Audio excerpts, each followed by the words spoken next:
6 years of loyalty. 6 years of late nights, lost weekends, missed birthdays. And how did they thank me? They fired me. Not for failing, but for daring to dream of something better. My name is Hana. And this is the story of how I turned their betrayal into the best thing that ever happened to me. I joined Harbor Point on a rainy Monday morning, 6 years ago. At the time, I was just a 24-year-old girl fresh out of college, armed with a degree, a notebook full of ideas, and a heart full of dreams. My first desk sat right by the window, cracked blinds, broken heater, and a view of a brick wall. It didn't matter. I was here. I had made it. I threw myself into my work like my life depended on it. I stayed late, took on projects no one else wanted, volunteered for tasks way outside my job description. When others clocked out at 5, I stayed until 8. When others took vacations, I covered for them. I believed, truly believed, that hard work would be rewarded, that someone was watching, that loyalty mattered. Victoria, my boss, certainly noticed. At first, anyway. In the beginning. Victoria was everything I wanted in a leader. Sharp, ambitious, charismatic. She had this way of making you feel seen, valued, chosen. You're going places, Hana. She told me once after I pulled off a miracle-saving client who was about to walk away with $1 million contract. And I believed her. Every word. Every promise. Year 1 turned into year 2. By then, I'd already brought in over $2 million in new accounts. I approached Victoria for a raise tentatively, nervously. I still remember her exact words. Now's not the right time, Hana. We're tightening budgets. Next year, okay? I swallowed the disappointment. Smiled. Worked even harder. Next year came. No raise. Another year. Another promise. Another excuse. By year 4, I had stopped believing, but I hadn't stopped hoping. And that hope, that stubborn, aching hope, was what kept me there. Meanwhile, Victoria thrived. New car. Lavish business trips disguised as conferences. An executive bonus rumored to be 6 figures. At Christmas parties, she handed out gift cards to Starbucks and gave speeches about team spirit, while clinking champagne glasses filled with $1,000 wine. And me? Still at my broken window desk, still covering everyone else's slack, still waiting for the promised raise that never came. Something inside me began to crack. It was subtle at first, a quiet disillusionment. I noticed things I used to excuse. Favoritism. Office politics. Backhanded compliments disguised as feedback. I wasn't naive anymore. I saw the game for what it was. And I realized something. Hard work wasn't enough. Loyalty wasn't enough. I wasn't seen as a rising star anymore. I was seen as convenient labor. Disposable. The only thing keeping me at Harbor Point was fear. Fear of starting over. Fear of failing elsewhere. Fear of admitting that I had stayed too long out of misplaced loyalty. So one night, after another 12-hour shift cleaning up someone else's disaster, I updated my resume. It felt like betrayal. Like cheating. But it also felt exhilarating. I didn't send it out right away. It just sat there, glowing on my laptop screen, like a secret. A few weeks later, I tentatively applied to a few companies. Nothing serious, I told myself. Just testing the waters. And then I got a call. North Bay Solutions, one of Harbor Point's key partners, wanted to meet me. That's when everything unraveled. One Friday afternoon, Victoria called me into her office. Her voice was cold. Her eyes colder. She slid a printed email across the desk.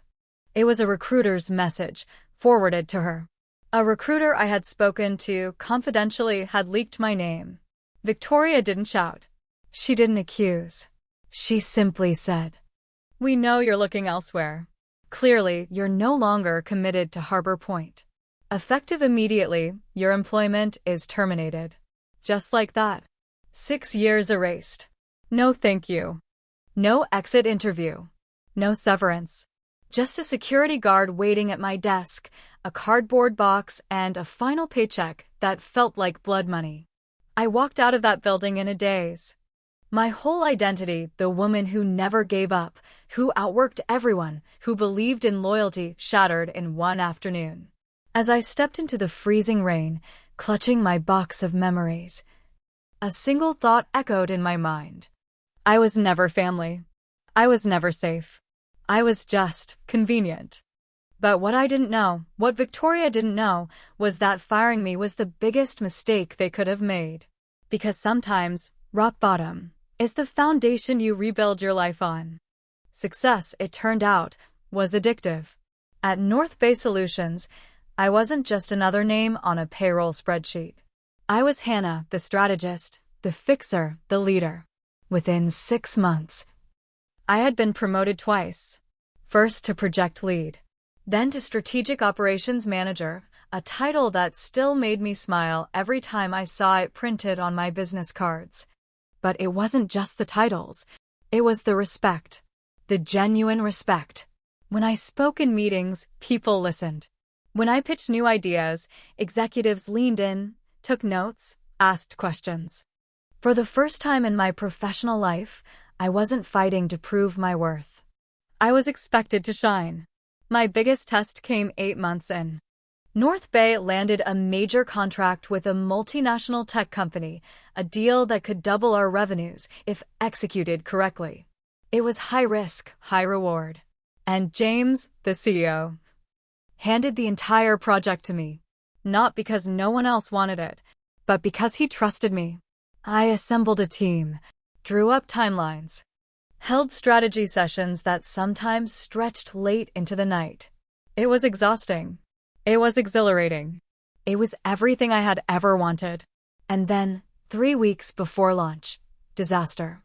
The client changed the project scope entirely. Deadlines shifted. Budgets tightened. Expectations soared. In my Harbor Point days, such chaos would have been met with panic, blame games, backstabbing. At North Bay, we pulled together. I called emergency meetings, delegated tasks ruthlessly, worked alongside my team, shoulder to shoulder. Fueled by gallons of coffee and an unspoken determination, we would deliver. Launch day arrived like a storm. Emails flying, phones ringing, adrenaline pumping. And when the dust settled, we had not only met the new expectations, we had blown them away. The client was ecstatic. James was beaming. And me? I felt invincible. The recognition came swiftly. A standing ovation at the quarterly all-hands meeting, a hefty bonus, an offer to lead a brand new department focused on strategic innovation. It was everything I'd ever dreamed of and more. I had climbed higher in 1 year at North Bay than I had in 6 years at Harbor Point. Not because I had suddenly become smarter or more capable, but because I was finally standing on soil where I could grow. Meanwhile, Harbor Point was crumbling. The few friends I still had there sent occasional updates, whispered rumors of chaos and discontent. Victoria, desperate to plug the holes, was making increasingly reckless decisions. Slashing budgets, overworking the few competent employees left, pushing away loyal clients with her arrogance and mismanagement. Their best project managers had either resigned or been poached by competitors. The company's reputation, once sterling, was now stained with rumors of toxic leadership and mass turnover. It was poetic justice, but it wasn't just about revenge. It was about vindication. Proof that I had been right to leave, right to demand more. One evening, about a year after I had left Harbor Point, I ran into an old coworker at a networking event. She looked tired, defeated. We chatted politely for a few minutes. Then, almost hesitantly, she said, "You know, it's not the same without you. They talk about you sometimes, about how they never should have let you go." I smiled, not out of spite, but out of peace. Because finally, I knew my story didn't end at Harbor Point. It had only begun there. Sometimes, what feels like an ending is just the painful, necessary beginning of something better. Success changes you. Not in the way people think, not in the arrogant, nose in the air, I'm better than you way. It changes you internally. It rewires how you see yourself, how you walk into rooms, how you trust your voice. At North Bay Solutions, I wasn't just growing professionally. I was healing. Healing from 6 years of being told, subtly and overtly, that I wasn't enough. Healing from a culture that celebrated appearances over substance, loyalty over talent. And with healing came hunger. Not for revenge. Not for validation. But for impact. By the end of my 2nd year at North Bay, I had become one of the company's most valuable leaders. James noticed. The board noticed. They asked me to do something I never would have imagined 2 years earlier. Deliver the keynote speech at the company's biggest annual summit, a gathering of hundreds of industry leaders, partners, and potential investors. At first, I was terrified. Public speaking had never been my strong suit. I was the behind-the-scenes person, the fixer, the strategist, not the face. But James looked at me across the conference table and said, "They need to hear from someone real. Someone who's lived it. Someone like you, Hana." And so I said yes. The night before the summit, I barely slept. Memories of Harbor Point flooded back, all the times I had been spoken over, minimized, sidelined. Who was I to think I deserved a spotlight? But another voice, quieter, stronger, answered back. You deserve it because you earned it. You deserve it because you survived. I stepped onto the stage, palms sweaty, heart pounding. The room was packed. CEOs, investors, reporters, hundreds of eyes. I took a breath. And I told my story. Not the sanitized, polished version. The real version. I talked about starting out, about loyalty, about betrayal, about learning that your value isn't determined by the people too blind to see it, about finding the courage to walk away from places that diminish you. As I spoke, something incredible happened. People leaned forward, took notes. Some even wiped away tears. When I finished, the room erupted into applause. Not polite, obligatory clapping. Real, raw, standing ovation applause. Afterward, a line of people formed to speak with me. Executives, young professionals, veteran leaders. They all said some version of the same thing. Your story. It's my story too. That night, alone in my hotel room overlooking the city skyline, a wave of pride washed over me. Real pride. Not the kind rooted in validation from others. The kind rooted in knowing you fought and won battles no one else even saw. I realized something important. Harbor Point hadn't just underestimated me. They had underestimated what happens when you set a fighter free. You can break a person's heart. You can crush their dreams. You can even strip away their safety. But if you never break their spirit, they will rise. Stronger, wiser, unstoppable. When you start winning, the world notices. It wasn't just North Bay Solutions anymore. Word of mouth spread fast, across industries, across cities. People wanted to work with me. Not just companies, people. Smart, talented people who had heard the story of a girl who had been fired, and who had turned that into fuel for an empire. Within a year after the keynote speech, I wasn't just a department leader. I was an industry name. It started small. An invitation to guest lecture at a top business school. A feature article in a popular entrepreneurial magazine. An award nomination for Top 40 Under 40 in business innovation. I said yes to everything, not because I needed the attention, but because every yes was a step towards something bigger than myself. I wasn't just rebuilding a career. I was building a legacy. Meanwhile, the whispers about Harbor Point grew louder. Former coworkers reached out quietly, telling me about massive layoffs, lawsuits, lost clients. Victoria's once glittering reputation had turned sour. Turns out, you can only run on arrogance and borrowed talent for so long before the engine sputters and dies. And with every piece of bad news, I didn't feel vengeful. I felt free. Their downfall wasn't my victory. My victory was the life I was living now, the person I had become. One morning, as I was prepping for a major panel discussion at an industry summit, James knocked on my office door. "Big opportunity," he said, sliding a folder toward me. "The Global Innovation Conference in Singapore wants you as their closing speaker." I stared at him, stunned.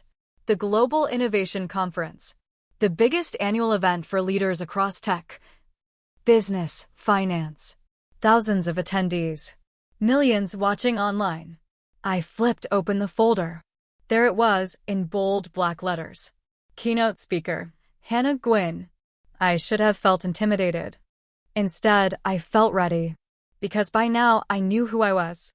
Not the girl begging for raises in back rooms. Not the woman waiting for crumbs of recognition. I was Hana, the architect of my own future. Preparing for the Singapore conference was a whirlwind. Late nights crafting the perfect speech. Countless practice sessions in front of mirrors and patient friends. I didn't want just to inspire. I wanted to ignite. I wanted every person listening to walk away thinking, if she can do it, so can I. The day of the flight, I stood in the VIP lounge at the airport, staring out over the runway. A strange feeling washed over me, a mix of gratitude and grief. Gratitude for everything ahead.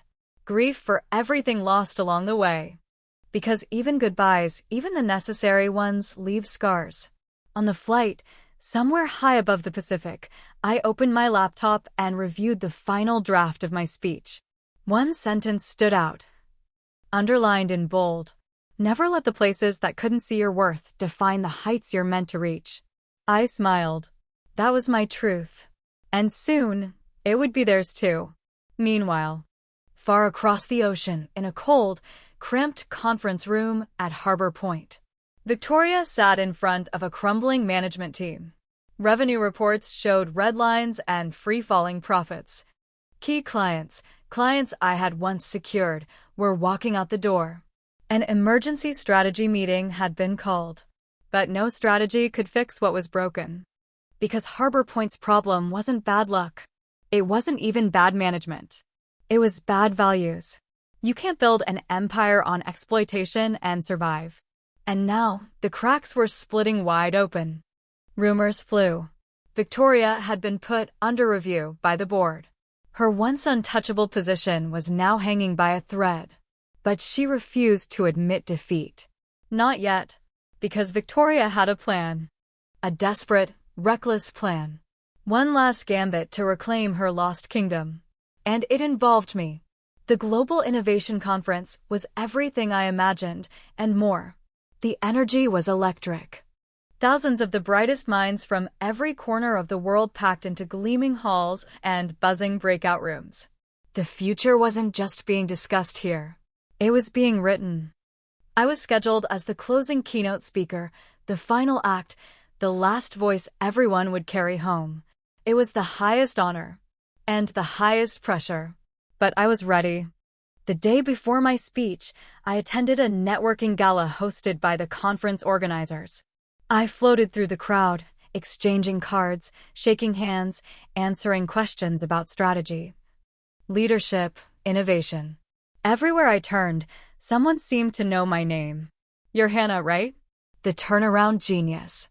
I loved your article on resilience. Changed how I lead my team. Can we set up a meeting after the conference? I think you're exactly who we need." It was surreal, humbling, energizing. For the first time, I wasn't chasing opportunity. Opportunity was chasing me. And then, I saw her. Across the room, by the bar, nursing a glass of white wine. Victoria. Older. Tired. Edges dulled by failure and desperation. I blinked, half convinced it was a hallucination. But no, it was her. She was here. At the same event. In the same city. Trying to rebuild what Harbor Point and her own pride had destroyed. Our eyes met. For a moment, the whole room seemed to fade away, the music, the laughter, the clinking of glasses. Just me and her. Past and present.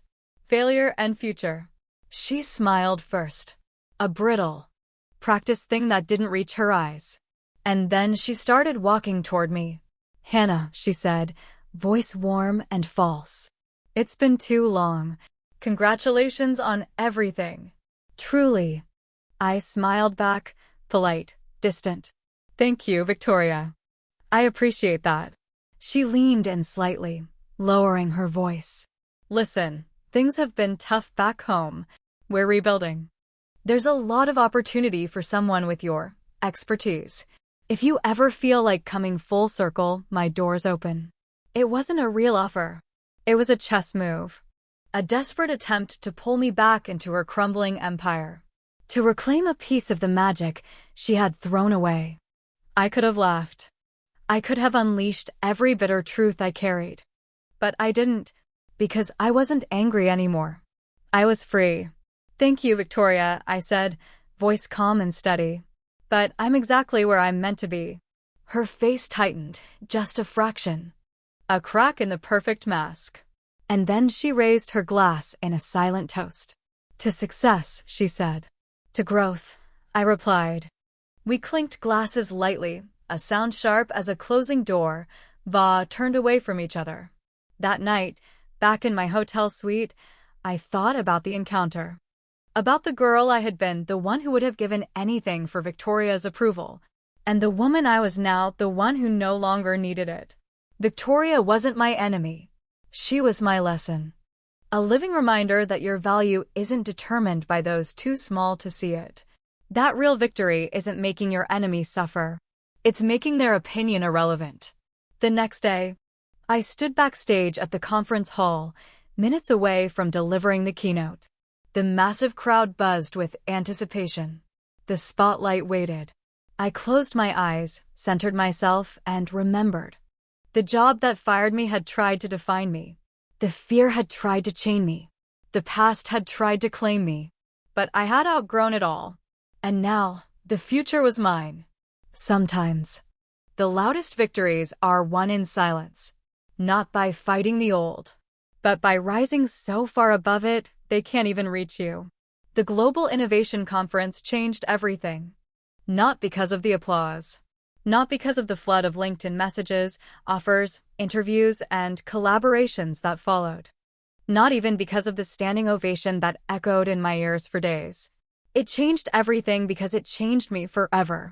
I realized something, standing there on that massive stage, staring out at a sea of faces. I wasn't surviving anymore.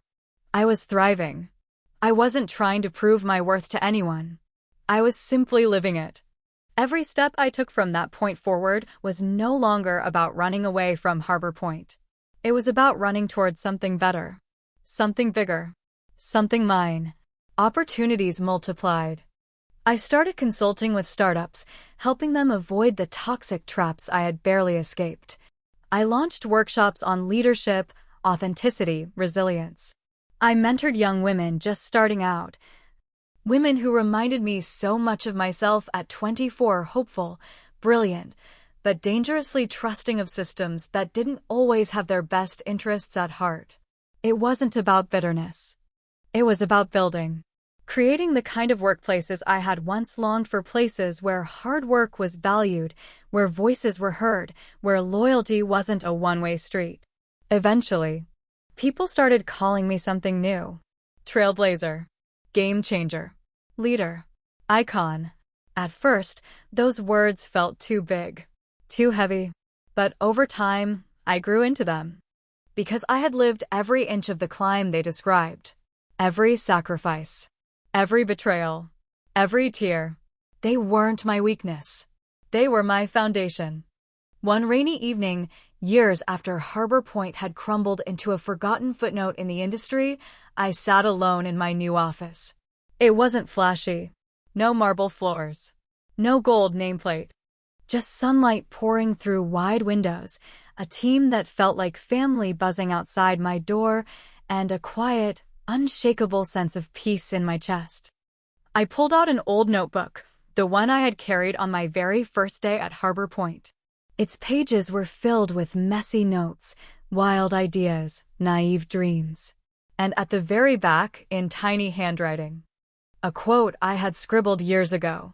One day, you will tell your story, and it will be someone else's survival guide. I smiled, because I finally understood. That was my purpose now. Not just to succeed, not just to shine, but to light the way. You don't rise by proving others wrong. You rise by proving to yourself that you were always right to believe in your own damn magic. As the city lights twinkled outside my window, I leaned back in my chair, closed my eyes, and whispered a silent promise. I will keep building. I will keep dreaming.